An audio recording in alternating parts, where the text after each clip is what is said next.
Assalamualaikum warahmatullahi wabarakatuh. Saya Bahar bin Ali Smith mengajak dan menyerukan kepada seluruh umat Islam, khususnya yang berada di daerah Jakarta, Jawa Barat, Banten, kepada seluruh pemuda-pemudi anak-anak bangsa Indonesia, kepada seluruh ormas-ormas, LSM, ormas-ormas adat, ormas-ormas Islam, kemudian seluruh pemuda-pemudi masjid, seluruh PHB, Rojali, untuk bisa menghadiri acara aksi 214, yaitu aksi jaga kebinekaan, yang dilaksanakan pada hari Senin 21 April 2025. Titik kumpul jam 10 pagi depan Masjid Agung Al-Azhar Kebayoran, titik aksi jam 12.30 di depan Mabes Polri, yaitu sebagai bentuk protes dan ketidakrelaan atas penghinaan yang dilakukan oleh cucu PKI yaitu Fuad Pleret terhadap Guru Tua Habib Idrus bin Salim Al-Jufri. Sama-sama kita hadiri untuk kita menuntut Mabes Polri untuk segera proses dan penjarakan Fuad demi menjaga persatuan dan kesatuan dan serta Bhinneka Tunggal Ika Indonesia dan menjaga Indonesia dari perpecah belahan umat dan sesama anak bangsa. Assalamualaikum warahmatullahi wabarakatuh. Mudah-mudahan perjumpaan dan perjuangan daripada membela guru tua, kita berharap selesai sampai di sini. Artinya ada penangkapan langsung Fuad Pleret. Tapi kalau tidak tegas, tidak ada penangkapan, jangan salahkan nanti kalau di Palu, di Solo Setengah atau tempat-tempat lain mungkin akan ada aksi kembali. Nah, harapan kita semoga kepolisian masih bisa diharapkan untuk menegakkan keadilan. Allahu Akbar. Allahu Akbar. Adu domba sini itu cara-cara PKI, adu domba antar ormas Islam, dibubarkan persis zaman PKI dulu, membubarkan ormas Islam yang anti terhadap PKI. Zaman dulu, zaman Soekarno, ormas Islam dibubarkan atas usul-usul Soekarno, atas usul-usul PKI. Akhirnya Soekarno membubarkan ormas Islam. Zaman Jokowi begitu juga, kegiatannya nggak jauh beda. Zaman Soekarno banyak tokoh-tokoh Islam dipenjarain atas usul-usul PKI. Sekarang di zaman Jokowi sama juga. Tokoh-tokoh Islam banyak yang mendem, dipenjarain. Saya juga punya kamar di situ, Bang. Kamar saya apartemen lantainya tinggi banget kelihatan. Itu ada kamar saya satu di situ. Alhamdulillah. Ngerasain juga. Tapi kira-kira kita jadi kapok nggak kira-kira membela Indonesia? Nggak kapok. Takutnya dengan PKI. Saudara-saudara sekalian, sebagian umat ada yang dibayar, dimanjain, dibantuin, ini itu dikasih fasilitas, lalu diajak untuk menggebuk umat Islam yang lainnya. Ini terjadi, termasuk pembuatan program-program deradikalisme. Saat ini terjadi. Bahkan ketika saya di konseling di lantai 15, itu jelas kok. Unsur masalah itu di pasal 28. Saya ingat persis namanya yang konseling itu. Saya pokoknya ada sebutin nama kan, ada Said Sirait. Saya ingat persis. Dia memaksa ke pasal 2 itu harus ada unsur kelas. Harus ada akibatnya. Saya ngomong simpel. Pengacara saya ada. Saya ngomong simpel. Udah gini aja, Bang.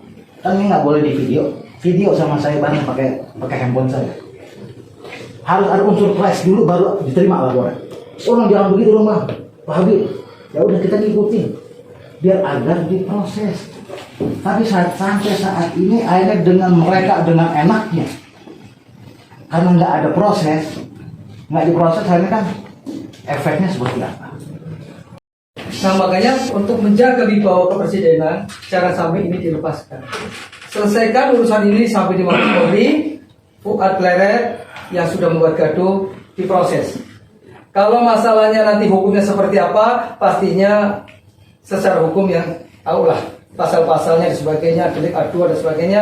Kemarin kami sudah ketemu dengan Brigjen Aji sebelum aksi ini, karena rencana kan hari ini Sabtu. Kemudian kita diskusi, Pak, hari Sabtu ini nggak ada audiensi Pak Ustadz. Ya memang awalnya kita nggak akan ada audiensi, karena kami ingin menyuarakan bahwa kami mendukung bahwa jangan sampai ulama kita dihinakan. Ya kan, itu awalnya. Tapi akhirnya kita menyepakati ngapain kalau hari libur ini, juga kami lagi libur dan sebagainya. Alhamdulillah hari ini Senin tanggal 21 April 2025 dia diadakan di sini. Nah, satu hal makanya kami tadi negosiasi berbagai macam hal, bahkan kita tadi berharapnya di depan sana Maria, mungkin kayak gitu. Tapi kami melihat bahwa protapnya tidak boleh, kami mengikuti. Ya kami mengikuti apa yang terjadi, kita ikutin. Nah, makanya harapan kita di sini sebagai Wakorlap adalah aksi ini memang betul aksi damai. Tapi tadi dibicarakan, mohon maaf ya, suara masyarakat, suara ini kan tidak ada damai kalau memang ini tidak diproses. Nah, tentunya kami hari ini menjaga sampai jangan terjadi hal yang tidak diinginkan. Makanya kami insya Allah asal selesai, namun hal ini. Assalamualaikum warahmatullahi wabarakatuh, para pemirsa channel Laskar Mataram Raya. Alhamdulillah wa bi nikmatillah. Wala haula wala quwata illa billah. Muhammad ibni Abdillah la nabiyya ba'dah. Pada kesempatan hari ini kami mencoba berada di suasana yang lain, yang tepatnya di depan rumah Mbah Ukit. Ini adalah hamparan sawah yang padinya sudah menguning. Di nuansa sana adalah bukit Gunung Lawu, dan di sana pegunungan, karena Mbah Ukit berada di rumah Mbah Ukit berada di kaki Gunung Lawu. Para pemirsa semua, saya akan sedikit tadi mencoba untuk membuka-buka, mencari-cari berita, karena ramai di medsos ajakan dan anjuran daripada Imam Rizik, Imam Bro, dan Bahar bin Demit untuk hari ini menggeruduk Mabes Polri dengan agenda untuk memenjarakan Gus Fuad Pleret yang mereka anggap telah menghina guru tua, yaitu salah satu tokoh habaib yang berada di Sulawesi yang mempunyai yayasan pendidikan Al Khairat, yang pada domainnya mereka menganggap bahwa Gus Fuad telah menghina daripada tokoh habaib, tokoh Ba'alwi dari Sulawesi yang mendirikan yayasan pendidikan Al Khairat ini. Gus Fuad menyebutnya sebagai sebenarnya tidak secara vulgar, menyebut sebagai monyet. Kata-kata ini meluncur sebenarnya ditujukan justru kepada orang-orang yang mencoba untuk mengajukan yang mereka sebut guru tua Habib Hasan Al-Jupri ini, Hasan Idrus Al-Jupri ini sebagai pahlawan. Kita semua tahu bagaimana kategori seorang pahlawan bagi negara Republik Indonesia. Kebanyakan pahlawan itu adalah orang-orang yang berjuang untuk Republik ini pada masa hidupnya saat itu, berjuang untuk memerdekakan Republik Indonesia ini. Sedangkan kita tahu semua bahwa guru tua adalah klan Ba'alwi, klan dari zaman yang didatangkan oleh Belanda, dan dengan agenda apa? Agendanya adalah untuk menekan daripada semangat perjuangan leluhur kita Wali Songo agar tidak mengadakan pemberontakan terhadap Belanda, dengan fatwa yang sangat mengerikan, yaitu tragedi Cilegon yang dipatwakan oleh dedengkot mereka, yaitu Utsman bin Yahya, yang memfatwakan bahwa pribumi tidak boleh menentang pemerintahan Belanda. Kalau menentang itu dianggap bugot, dan lebih parah lagi memfatwakan bahwa torikoh-torikoh yang berada di Nusantara ini adalah torikoh sesat, dan pada akibat daripada itu terjadilah pembantaian itu. Pemirsa semua, itu adalah sekelumit. Sekarang kita bertanya, apakah guru tua ini berjuang meneteskan darah di Nusantara ini dalam perjuangan kemerdekaan Republik Indonesia ini, atau bagaimana? Itu kan hanya klaim-klaim saja dengan kedustaan-kedustaan yang memframing seolah-olah guru tua itu sangat-sangat berjasa. Dan kita buka sejarah-sejarah, bahkan ahli-ahli sejarah sudah berkomentar bagaimana sebenarnya guru tua ini. Sejarahnya diframing, dibelokkan, dinarasikan seolah-olah menjadi pahlawan di Sulawesi, bahkan mencantol-cantolkan dengan salah satu tokoh hebat Sulawesi, yaitu Sultan Bone sebagai saudara. Ini sudah pembelokan sejarah yang tidak boleh dibiarkan oleh warga bangsa Republik Indonesia. Maka karena kecintaan Gus Fuad kepada Republik Indonesia ini, agar jangan dipermainkan oleh orang-orang atau oknum-oknum yang ingin mengambil keuntungan daripadanya, yang dengan memunculkan tokohnya diakui oleh sebagai pahlawan Nusantara, ini implikasinya akan panjang sekali. Nanti ada implikasi-implikasi yang berikutnya. Nanti orang-orang zaman itu akan semakin leluasa untuk membuat sejarah-sejarah palsu, membuat framing sejarah palsu terhadap tokoh-tokoh mereka seolah-olah hebat di dalam perjuangannya itu. Warga bangsa Indonesia meskinya harus berpikir ulang untuk mendukung guru tua sebagai pahlawan nasional. Meski dengan pemikiran yang cerdas, siapa guru tua itu? Dari bangsa mana dia? Apa jasanya yang nyata bagi Republik Indonesia ini? Buka sejarah sampai tuntas, siapa mereka itu? Mereka adalah dari golongan kelat zaman. Saya ambil ponggolnya saja. Kelat zaman Habib Ba'alwi ini didatangkan oleh Belanda dengan motif untuk meredam pergolakan pemberontakan daripada anak-anak pribumi yang dimotori oleh duriah-duriah Wali Songo. Setelah perang Pangeran Diponegoro yang dikhianati oleh Ba'alwi juga, akhirnya Pangeran Diponegoro ditangkap itu atas pengkhianatan Ba'alwi juga. Dan mereka ini yang mau diusulkan jadi pahlawan nasional ini adalah klan Ba'alwi. Dan ini ada motif-motif yang motif-motif politik, jelas motif-motif politik. Maka orang-orang politik pun main di sini, termasuk Mensos ikut main di sini, mengambil keuntungan dari sini, mengambil suara dari timur untuk kepentingan dia. Tapi dia lupa bahwa di Nusantara ini tidak kamu saja, wahai Mensos. Di Nusantara ini adalah banyak berbagai suku bangsa yang wawasannya luas, yang penglihatannya tajam, bisa membedakan mana yang hak dan mana yang batil, mana yang curang dan mana orang-orang yang memang berjasa dan pantas menjadi pahlawan nasional. Maka sekali lagi, jadilah manusia yang cerdas. Guru tua memang dia mendirikan lembaga pendidikan, tapi tidak pantas dan memenuhi syarat-syarat sebagai pahlawan nasional Republik Indonesia ini, karena kesejarahannya sudah dibuka oleh teman-teman ahli sejarah nasional. Dia hanyalah memframing, menarasikan dirinya yang dinarasikan oleh klan-klan Ba'alwi. Tokoh-tokoh mereka dinarasikan seolah-olah berjasa bagi Republik Indonesia ini.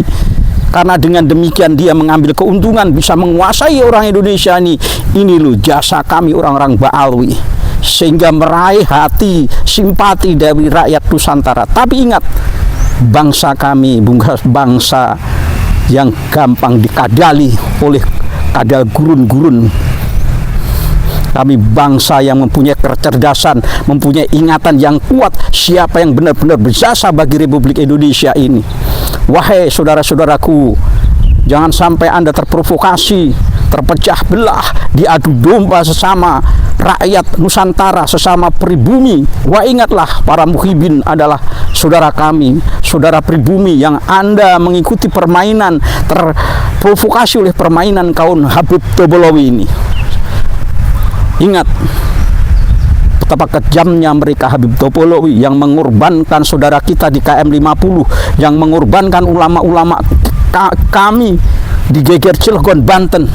Dan mereka orang-orang Topolowi ini hanya demi ambisi kepentingannya menghalalkan darah sesama muslim, darah pribumi, darah Gus Fuad Pleret. Padahal Anda kalau tahu benar-benar apa maksud Gus Fuad Pleret, yaitu ingin menjaga marwah suci Rasulullah, ingin menjaga marwah kenusantaraan, jangan sampai diobok-obok oleh klan Ba'alwi yang tidak bertanggung jawab, yang memutarbalikkan keadaan, memutarbalikkan fakta, memutarbalikkan sejarah Nusantara ini. Kami akan perlihatkan nanti framing jahat mereka yang mengatakan Gus Fuad PKI, karena Gus Fuad mengaku sendiri, hei Bung, kami warga Nusantara adalah warga yang bijak, sekalipun itu mantan bajingan, sekalipun itu mantan PKI, kalau sudah tobat menjadi warga bangsa Republik Indonesia, tetaplah saudara kami, bangun Republik ini bersama-sama. Kami pun berteman, seperti halnya saya, Mbah Ukit, juga punya saudara-saudara, teman-teman di dalam pergerakan ini. Mereka adalah mantan-mantan dan anak-anak putra-putra PKI. Dalam sebuah diskusi kebangsaan, kami pernah duduk bersama sebagai saudara sebangsa dan setanah air, tapi mereka tepat berkomitmen atas kenusantaraan. Dan saya pernah ingatkan kepada kawan-kawan kami, putra-putra PKI, ingat, PKI adalah bapak Anda, orang tua Anda. Kesalahan mereka jangan kita ulangi lagi. Mari kita berdiri di tanah air Indonesia, tanah air Nusantara, kita jaga bersama. Dan itu saya pesankan kepada teman-teman saya, putra-putra dari mantan-mantan PKI yang sekarang sudah sadar untuk membangun Republik Indonesia ini, dan sering diskusi tentang kebangsaan bersama saya, Mbah Ukit, bersama Prof. Manajem Ali, bersama tokoh-tokoh yang bergerak di dalam wilayah kebangsaan. Kami bercampur baur, bahkan dengan mantan dedengkot HTI kami juga berdialog, karena kami membangun kesadaran bersama untuk saling mengingatkan bahwa Indonesia ini adalah rumah kita, tanah air kita. Kita jaga bersama kewibawaannya, kita jaga bersama keamanannya, kita jaga bersama kedamaiannya, supaya negara Republik Indonesia ini menjadi negara baldatun thayyibatun warabun ghafur. Barang siapa ingin mengacak-acak rumah kita Nusantara, tidak peduli siapapun, harus kita lawan. Oleh karena itu, wahai sahabat-sahabatku, bangkitlah, bukalah kesadaran kalian. Jangan mudah diadu domba oleh provokasi Ba'alwi. Bukalah sejarah-sejarah tentang klan Ba'alwi, kejahatan-kejahatan yang dilakukan oleh klan Ba'alwi. Dia adalah pendeta durna yang bisa berkamuflase untuk menipu warga bangsa. Setelah mereka berhasil menguasai warga bangsa, maka warga bangsa dipermainkan seenak udel mereka sendiri. Sekali lagi, bagi warga negara Republik Indonesia, jangan terprovokasi oleh ajakan mereka, Rizik Bahar bin Smith, yang hari ini berdemo di Mabes Polri menuntut untuk menghukum Gus Fuad Pleret yang katanya telah menghina guru tua. Padahal kalau kita cerdas, sebenarnya Gus Fuad Pleret sedang menjaga sejarah Republik Indonesia yang berada di wilayah Indonesia Timur, yang mencoba dibelokkan, mencoba dinarasikan oleh mereka sebagai punyanya klan Ba'alwi yang berjasa di tanah Timur, sementara pahlawan-pahlawan yang bumi ditenggelamkan oleh mereka. Betapa banyak pahlawan-pahlawan yang dari Timur yang tidak tercatat, yang tidak terkenal, tapi keluarganya tidak ingin berambisi untuk diangkat menjadi pahlawan nasional. Tapi karena klan Ba'alwi ini, kenapa mereka berambisi? Karena implikasi nasional politiknya sangat besar untuk bisa menguasai Republik Indonesia ini. Waspadalah, waspadalah.